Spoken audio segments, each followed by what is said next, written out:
Hey everyone, I'm Army Gaming. Welcome back to my channel and welcome to a mini analysis on all of the monsters you can breed during the Easter breeding event. Now I can imagine that most of us don't have the monsters actually required to breed some of the monsters available in the event because some of the requirements are just like, who the heck has these monsters? But for this video, let's just assume you can breed any of the monsters. I'm going to be going through all of them, and I'm just going to give you a really quick synopsis of what I think about the monster. So let's just jump right into it. The first phase, there's essentially 3 monsters you can breed: Monsterface, Jobline, and Jakugan. So let's start things off with Monsterface. So as far as epic monsters are concerned, he does have a pretty impressive power, 2860. This is like the 6th highest power stat for epic monsters, so pretty strong there. His life is nothing too impressive. As for his speed, he's actually pretty fast. Now I'm not saying he's somewhere near being the fastest, but he is pretty fast. As for his trait, he's immune to nightmares, which is really not that good of a trait. Immune to stun, immune to freeze, or immune to possession are normally the best traits to have for an epic monster. As far as skills are concerned, he does have a dark based AoE bleeding skill, a metal based AoE that deals 40 damage, and a single dark based attack that deals 60 damage. But really, that's pretty much it for Monsterface. Compared to other epic monsters, I would say he's significantly outclassed. If you have the chance to breed any monster during the first phase, between Monsterface, Jobline, and Jakugan, I really wouldn't recommend Monsterface. Next up is Jobline. And when deciding which monster to get, whether Jobline or Jakugan, it really becomes more of a personal choice. In terms of usability, I'm gonna go ahead and say that Jobline might be slightly better, and that's just because check out her speed, 3542. She's one of the fastest monsters in the entire game. In terms of dark monsters, she's faster than Krampus, who in the 100 League is one of the monsters you'll commonly see on defense. So the fact that Jobline is faster than Krampus and can deny Krampus, that definitely makes her a monster worth getting. Especially for those team wars involving dark, some other element in common. In those kinds of team requirements, it's pretty much 2 legendary monsters versus 2 legendary monsters, and it's typically a denier and an attacker on both sides. It is super important that you can go first, deny the enemy denier, and that way your attacker can get a turn in and either one hit the enemy attacker, or maybe deny the attacker, or at least do something, right? It's better than being denied. So in a dark war situation, let's say both monsters are level 100, your common monster has all team speed runes, also level 10, both attackers are running a level 10 team speed and 2 strength runes, then it really comes down to which deny monster is faster, in which case Jobline has the advantage over Krampus. As you can see, Krampus only has a base speed of 3531. So in a dark war, the only way to immobilize Krampus is to 1. Use Krampus yourself, or 2. To use a Jobline.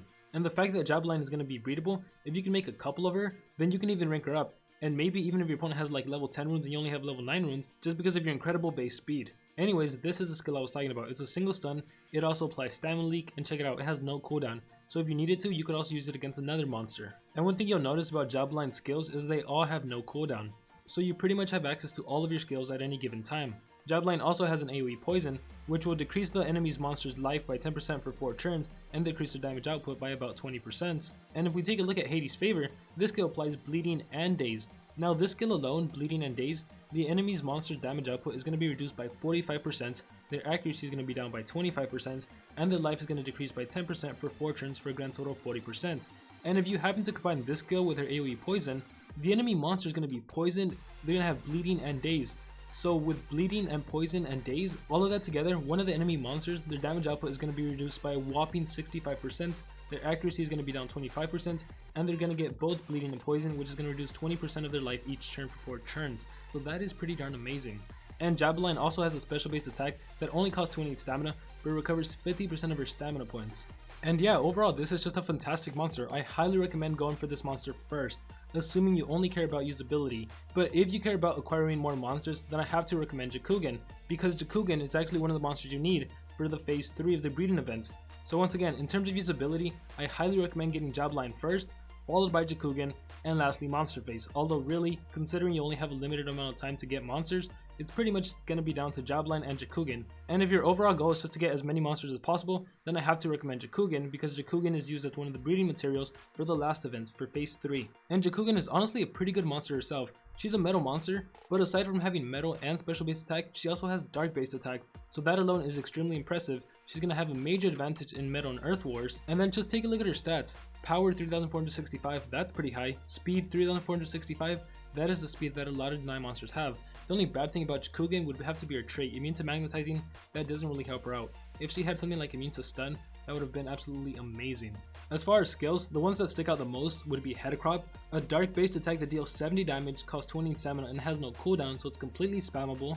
Haku Energy Slash, which drains 100% of stamina from the enemy target, and Jakuphobia, a special based AoE that deals 45 damage, and on top of dealing damage, it also gives bleeding. So Jakugan is a fantastic metal attacker, and she can also be a metal denier just because of that 100% stamina drain skill. And honestly, I think a lot of people could probably take Jakugan's side as being the #1 monster in terms of usability over Jobline.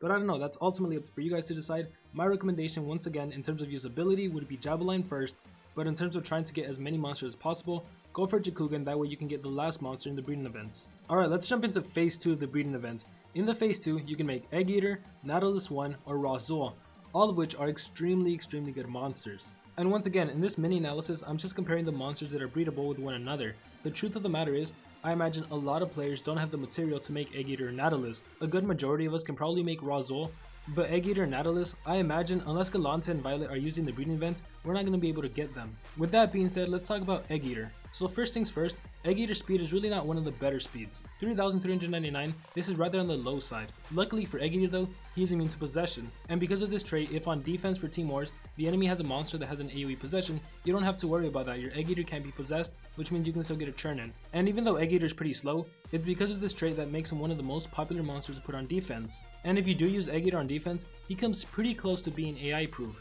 First off, he has a skill called Snake Chomp, which even though in the description it says 50% chance of stunning the target, people have tested it out, it actually is a 100% chance to stun. So regardless if your Egg Eater is for defense or offense, you gotta be sure to run this skill. And of course he is a magic deny monster, therefore he has possessing eggs. It's an AoE possession skill. But what makes him really stand out, and the reason he's a really popular defense monster, is because of multi-effect eggs.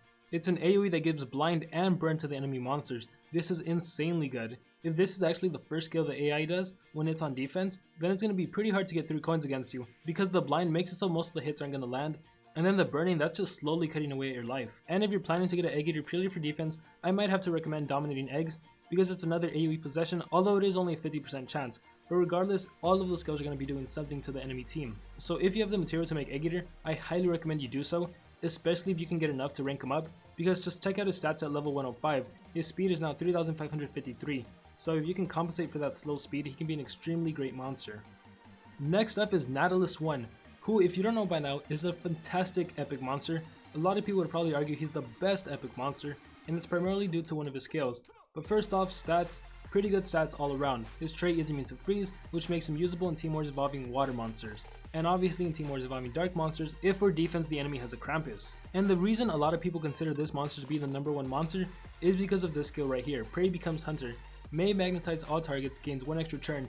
Now the thing about this skill is that it's probably glitched and it hasn't been fixed since he was released. But as of right now, what this skill essentially does, every single target it hits, it gets an extra turn. So essentially, if you use it on the first turn when 3 enemy monsters are alive, you get up to 3 extra turns. And then that just becomes insane. This monster also has an AoE free skill, so if you can't finish off the enemy team, you can still deny them. That is so darn crazy. And check it out, he has a skill called Pressure Strike, which is a metal based AoE that deals 35 damage after the enemy monsters have been magnetized. And aside from that, he also has a metal based skill that deals 45 damage to a single enemy. It has no cooldown, so you can spam it as much as you want, especially after you magnetize the enemy monsters, and it also dazes, just in case they survive. And to take a look at one more skill, Arctic Shot, it's a single free skill with a 1 turn cooldown. So if for some reason the AoE freeze missed on one enemy monster, you can try again with Arctic Shot. This monster, as long as Prey becomes Hunter remains bugged, is going to continue to be one of the best epic monsters, and this would actually be my #1 priority. Before you get Egg Eater, I would recommend getting Naturalist 1, try to get a couple Naturalist 1, try to rank him up if you could. Because honestly, this monster can rival a lot of legendary monsters. He can be both an attacker or a denier, a secondary monster. Overall, he is absolutely fantastic. And the last available monster you can get during phase 2 is Rasul. Now between Naturalist 1, Egg Eater, and Rasul, I would have to recommend that Naturalist 1 be your #1 priority, followed by Egg Eater, and lastly Rasul. And that's not to say that Rasul is bad, it's just that Naturalist 1 and Egg Eater, they're just prime monsters within their own element. Naturalist is one of the best, if not arguably the best epic monster, and as for Egg Eater, he's definitely one of the best magic monsters. Rasul, the thing about him is that he tends to be an attacker, and when we take a look at dark monsters, we have Krampus, we have Mami, we have Harusami, we have Razorface, a lot of amazing deny monsters. At the same time, when you look over at dark attackers, we have monsters like Barbatos, and you can honestly count Harusami and Will Razorface also as being attackers. They just happen to have a control skill and AoE stun skill, so it's kinda hard to be a dark monster. With that being said, Rasul is still amazing. His power is definitely one of the highest, 3,531, and as for his trait, he is immune to possession, which a lot of dark monsters tend to have as a deny skill. And what I personally like about Rasul is that he's a little more flexible than Barbatos. For one, Rasul has this skill called Cursed Blade. It deals 40 damage, and it has a 2 turn cooldown, but it applies 2 random negative effects to one enemy target. Rasul also has an AoE Nightmares that deals 30 damage, although the downside to this skill is that it is dark based. He has a skill called Ethereal Gash which deals 50 damage to an enemy monster, and at the same time it also possesses that monster. And probably the main skill Rasul has is Soul Offering. Removes 50% of life from all allies, you gain an extra turn and you gain triple damage. So whereas Barbatos harms himself and gets double damage and an extra turn, Rasul harms his whole team, but he gains triple damage and an extra turn. So it goes without saying that Rasul is a fantastic attacker. He might be able to rival Barbatos. Specifically, the fact that Rasul can give himself triple damage and he has special based attack, this is actually more effective against the enemy dark monster. And when taking a look at his AoE Souls Arise, this would be extremely effective against the earth monster. So there's definitely some advantages to Rasul. And another reason you might want to get Rasul over Naturalist or Egg Eater is that Rasul is actually going to be used in the final phase of the Easter breeding events, so you're going to be needing Jakugan and Rasul in order to make the final monster. So once again, it's ultimately up to you. If you could, I would recommend that you prioritize Naturalist, followed by Egg Eater, and lastly Rasul just in terms of usability, but if you're after that final monster, then you have to prioritize Jakugan and Rasul. And for phase 3, the final monster you can get is Little Red Fairy Cap. And there's honestly not much to say about Little Red Fairy Cap. Her power is 3476, therefore she's an attacker. Her trait is immune to nightmares. She could have definitely had a better trait, something like immune to possession, because unfortunately, like other attackers that aren't immune to possession, she doesn't have an extra turn skill or a soft skill, so she can easily be possessed. And as far as skills, there's only one main thing about Little Red Fairy Cap, but let me just talk about some skills in skills group 2 first. She does have an AoE bleeding skill that's special based, so that'll definitely help you out. And she also has a dark based AoE that gives nightmares, so using these two AoEs back to back, that could be enough to finish off all of the enemy team. She also has a skill called Bigger Mouth, which removes 25% of the target's maximum life, and it only has a 1 turn cooldown and it only costs 22 stamina. So this skill can be extremely effective for taking out bosses in Adventure Map if you're struggling with that. If you can get yourself 3 Little Red Fairy Caps and give them all speed runes, you can just use Bigger Mouth against the enemy bosses over and over again, and it'll be really easy to take them out. But probably the main thing Little Red Fairy Cap is known for is having this skill called Bigger Hands. This skill deals massive special damage. It deals 70 damage, it costs 28 stamina, and has no cooldown.